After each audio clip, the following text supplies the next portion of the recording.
એક નાનું એવું ગામ હતું. ધૂળ ભરેલી ગલીમાં એક છોકરો ચાલે છે, હાથમાં એક જૂનું થેલું છે. તે છે આરવ. ઉંમર માત્ર 18 વર્ષની, પણ આંખોમાં સપના આખા વિશ્વ જેટલા મોટા. તેના માતા પિતા હવે આ દુનિયામાં ન હતા. માના મૃત્યુ બાદ આરવે જીવનમાં બહુ સંઘર્ષ જોયો હતો, પણ એ હંમેશા પોતાની માતાની એક વાત યાદ રાખતો કે બેટા, પોતાના પગ ઉપર ઊભા રહેતા શીખજે, કોઈ પર આધાર રાખશો નહીં. માના આ શબ્દો આરવના દિલમાં દીવાની જેમ ઝળહળતા રહ્યા.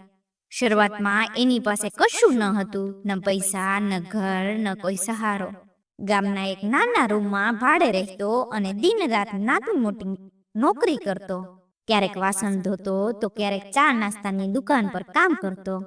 પણ એક વાત ખાસ હતી, આરવે ક્યારેય હાર માનતો ન હતો.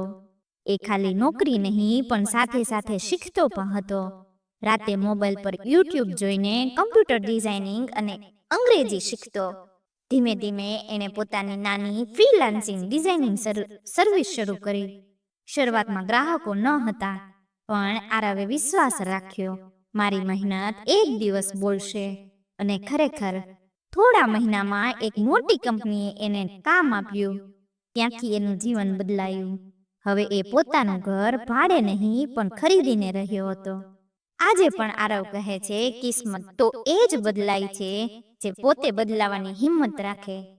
સંઘર્ષ વિના ક્યારેય સફળતા કોઈને મળતી નથી. તો દોસ્તો, જીવનમાં કેટલો પણ અંધકાર હોય, વિશ્વાસ અને મહેનતથી દીવો જરૂર જળે છે.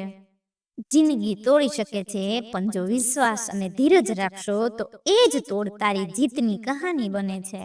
આજે આરવ એ જ ગામમાં સ્કૂલ બનાવી રહ્યો છે, જેમાં ગરીબ બાળકોને મફત કમ્પ્યુટર શીખવે છે.